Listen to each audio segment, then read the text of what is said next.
and sped it up and turned it into a sensation and got him kind of back making music again. So that's great. It's a nice success story.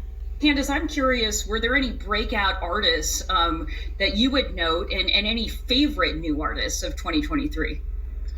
I feel like Sexy Red, she's a female hip hop artist, had a ridiculous year. The success of Pound Town, the success of Ski, and her receiving backlash for being so lewd, even though male artists in her genre have been doing that for decades. It was a problem as she did it. So it's interesting to see her represent her sexual agency with her platform and receive the reception the way that she did. Maura, what about you? Any breakout artists that you want to note? Noah Khan is one for sure. He's a Vermont singer-songwriter. He's been around for a while, but he had a huge year.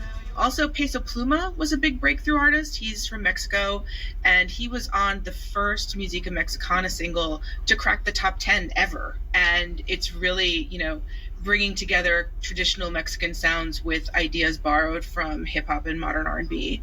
Were there any other unusual trends that stuck out to either of you in this year's music?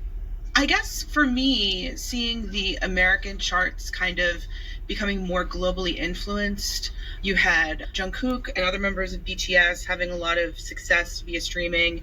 You had Tyla from South Africa having a hit with the song Water. And those are just a few of the artists that, weren't just from other countries, but were using the music inspired by where they're from to make the top 10. And I feel like that's part of the function of the loss of gatekeepers and people kind of elevating songs from the bottom up via streaming.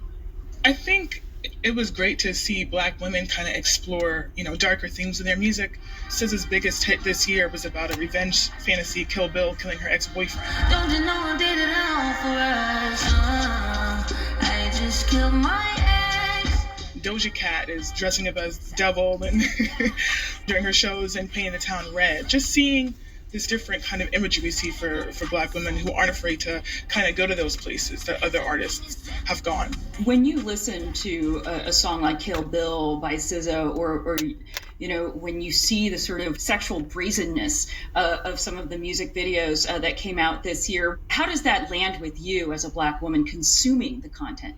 I love it. I feel like we need to see that representation. We need to kind of explore these places we haven't previously. We need to embrace our fullness. We need to take risks. If Lady Gaga can wear a meat dress, I need SZA to be a character as well. So, and the dialogue that comes from it, the making people uncomfortable, let's talk about it. Let's get into why this resonates.